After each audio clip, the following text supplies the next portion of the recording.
Hello everybody, welcome back to another weather video. Today I'll be taking a look across the country as you can see we have numerous alerts on the east coast and barely anything on the west coast, but we will look through everything today and we will be talking about this major nor'easter that is going to impact the northeast, hence the name nor'easter, and drop tons of snow especially along the coast.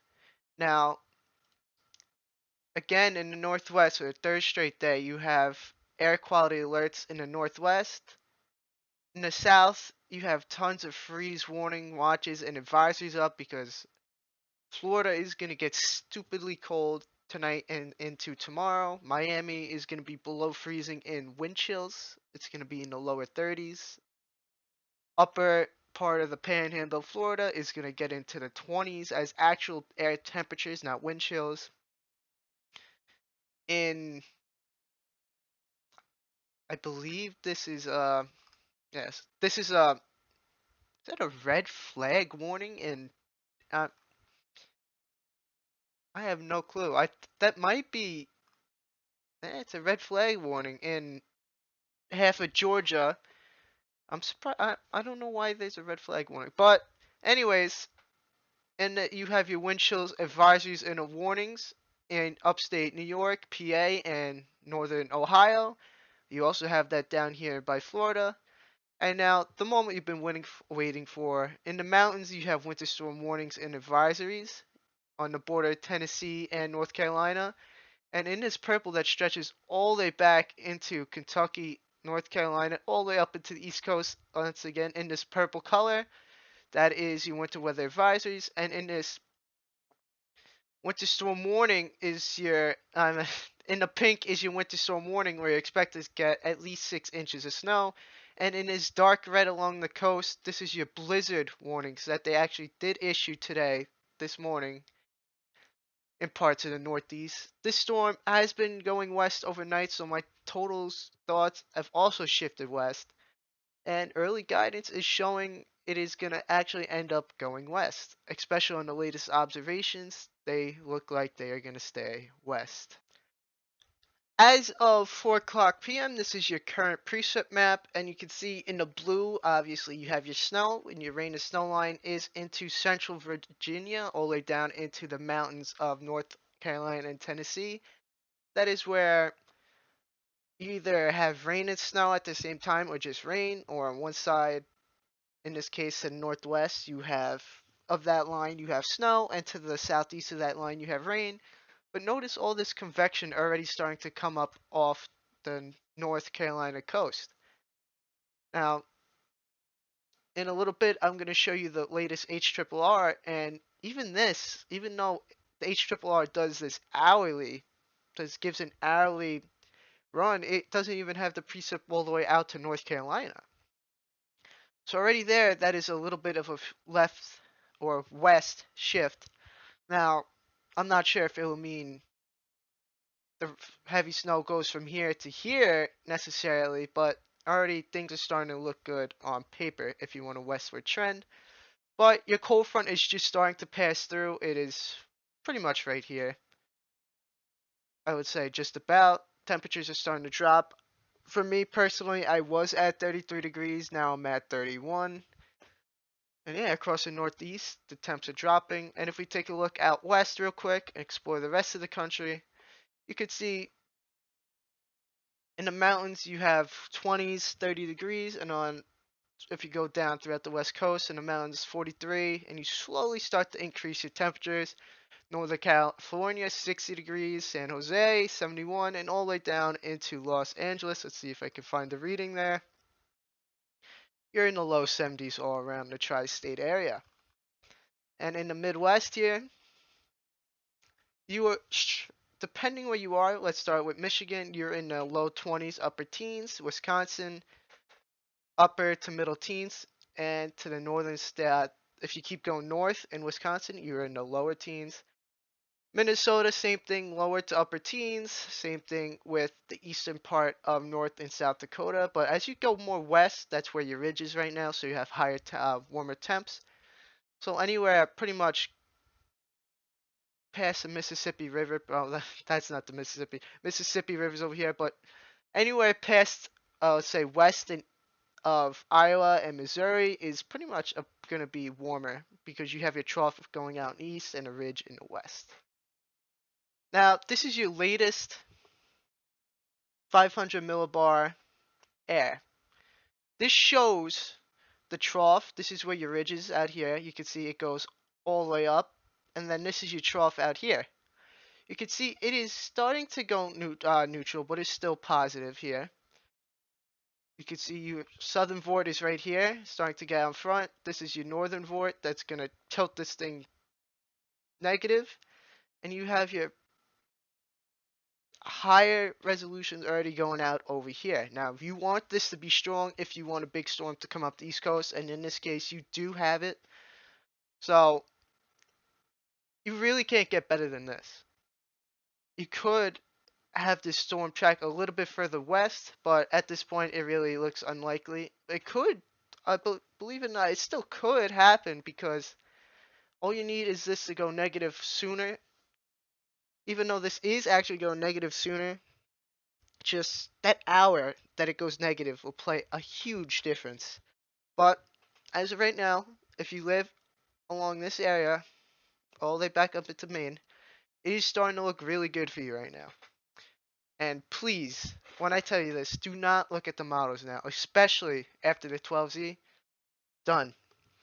It is now casting time now. You look at 500 millibar and compare it to other models. Yeah, see how the model is doing.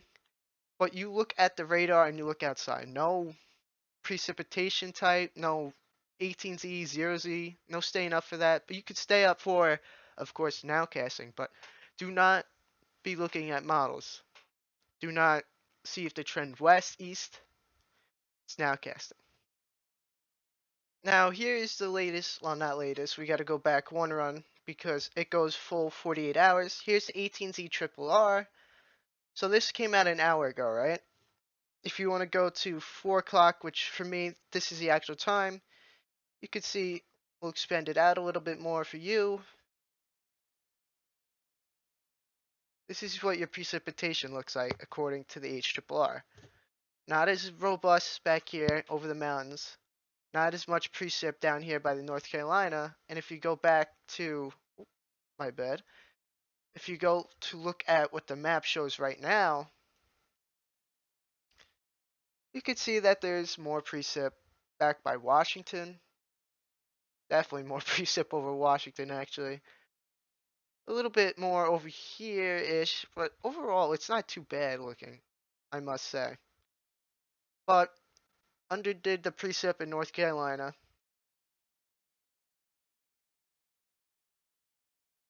And underdid the precip a little in Virginia. But besides that, the HRRR looks to be on par with what the map is showing. So that gives me a little bit more trust in this model for now. And as you can see, it goes every hour. Every hour there is a new run, so it ingests new data that is showing. And if you want to continue with this, HRRR has it snowing by Long Island by 8 o'clock. I'm not sure if that's going to be falling. Due to dew points, probably going to be dropping a little bit from this cold front coming through. But it has it snowing around Boston 10, 11 o'clock. And you can see it starts to get really going around the nighttime, especially by 5 a.m. Long Island gets into it. Coastal New Jersey gets into it. You can see the HRRR goes pretty far out with this snow shield, especially back into Albany, almost into Cooperstown and New York. But I can't see it going past that red dot right there. This storm would have to track over here, even though the low pressure is probably over here. And also, I forgot to tell you this. Notice the double barrel low here. You have one here, and you see how it's elongated out here? There's another low back over here. That's what the models have been having problems with. The reason why I personally think the models looked like they went east is that they're having convection issues that cause two lows to pop up, form a double barrel low. That really shouldn't be happening at all. But notice does actually expand a little bit more. And by this is 10 a.m. you have your dark band over at Long Island. Massachusetts, coastal New Jersey, and it sits there. It just sits there for a while, and it has it by 4 or 5 p.m. wrapping up in New York City. You can see the low. It either underdid the pressure a little bit here. It could be a little stronger in my opinion, but if it is a little stronger, all it would do is maybe throw the precipitation a little bit farther back, like a mile or two, a couple mile, handful of miles. Your gradient would be stronger, and your winds would go up. And definitely, the coastal flooding would get worse. That's what would happen if the gradient continued to drop. And back by Boston, you stop snowing around 6, 7 p.m. And by the time you start snowing, that's 11 a.m. So you almost snow for a full 24 hours. And back into Maine, it actually shows mixing. Now, that's how far west this storm has come. But by the time it starts to mix, the storm's practically over already. Now, if you want to go to accumulated precip, I am not going to use the total snowfall map. A couple reasons why. 10 to 1. This storm is not going to be 10 to 1 ratios. This storm is going to be very cold. Temperatures in the 20s, some places teens, so it will not be 10 to 1. It could be 15 to 20 to 1 in some places. Coastal areas 12 to 15, I believe. The farther in you go away from the coast, you get into the 20s to 1 ratio. But as you go in away from the coast, your snow, as you can see, your accumulated precip drops. And this is where, excuse me, I forgot one more thing. The total positive snow depth on Tropical Tidbits, it's not really that good. Usually, it's very inconsistent. It doesn't calculate the ratios right either. So this is where your 0.5 liquid is right here. So that's your 5-6 inch range, right? This is your 0.75, I believe, right here. Ooh, I messed up. Should be over here. And then this right here is your 1. See how the cutoff is so sharp by New York City? And then you continue going up as you go east. But you can see just east of New York City, you could see a foot. Or if this continues to shift west, like some models have been doing in the 60, but like I said, it's now casting now, so we can compare it. If it does continue, let's say on radar, to shift west, then yes, you could get into the foot. But overall from that, the storm is going to be really intense. Even if you are, let's say, here, northwest Connecticut, it's still going to be really intense. Yeah, you might not get the foot that some places are, but it's going to be fluff. It's going to be coming down hard at some times. And especially the closer you get to the coast, the wind would pick up, the snow ratios drop a little, but your banding increases. Since this storm is going to bomb out, intensify really quickly, bombogenesis, there is a chance for thunder snow in some places. I would not be surprised if you see thunder snow throughout this. Finally, this is my snowfall map, my final snowfall map for the Northeast. Now we'll start off in this darker pink where I think you could see 18 to 24 anywhere from the eastern part of Long Island, eastern part of Connecticut, Massachusetts, all of Rhode Island, except Nantucket and extreme coastal parts of the Cape, all the way up into New Hampshire, eastern parts of New Hampshire and Maine. You could see some 30-inch amounts, especially if I had to put the chance where you could see 30-inch amounts, it would definitely be right in here. Maybe some spots in Maine, but this area is definitely chance for 30 plus inches since the low pressure is going to be tracking right here, the banding right there. And it's lighter pink, you have 12 to 18 that stretches all the way down from Atlantic City, just east of New York City, central Connecticut, New Hampshire, Massachusetts, and Maine. 8 to 12, New York City. If this pushes 5 to 10 miles west, you get into the 12 to 8. If this pushes 5 to 10 miles east, you go into the 5 to 8. That's how sharp this cutoff is. I mean, just look, you see, oh, there's a big gradient here, right? And then all of a sudden it starts to get smaller and smaller and smaller, especially when you get into this region, back by Albany. This area is going to be really, really sharp. Just like Jonas in 2016, even though I hate calling storms by their name. The blizzard of 2016, the cutoff was right here. Um, the cutoff was right here. You could see it. No snow up here. 27 inches in New York City. Now, I'm not saying New York City is going to get 27 inches of snow. I'm just explaining the cutoff. The 5 to 8 is in Philadelphia. Philadelphia. Same thing goes for Philadelphia. Shift west, 8 to 12. Shift east, 3 to 5. And that stretches all the way into western parts of Massachusetts and Connecticut, New Hampshire, and Maine. The 3 to 5 stretches all the way from the northern part of Maine straight down to just east of Albany into, let's say, southeast PA, and then into Allentown, Albany, Vermont, and extreme northwestern parts of New Hampshire is your 1 to 3. But notice I have this black circle right here.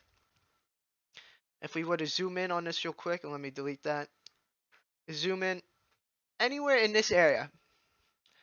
It is really going to be a tough forecast in this area. If you went from here and drove into the city, you could be going from 5 inches to a foot. If you keep going, 18 inches. Maybe some spots out here could see 2 feet. That's just a matter of, I would say, 50, 100 miles. That is a sharp cutoff. But no matter what, this storm is going to go down in the record books for somebody. I can guarantee you that if it's out here or over here, could be going down for most snow totals or the biggest bust to ever happen. It's going to go down somehow. Hopefully, the places that want snow, it goes down for them in the biggest boom. And people that don't want snow, hopefully you luck out and don't get much. But me personally, I'm on the border of getting 12 to 18 to 18 to 24. Hopefully that pushes west a little bit. So we shall see. I hope everybody has a great Saturday, enjoys this storm, and I hope you have a great weekend.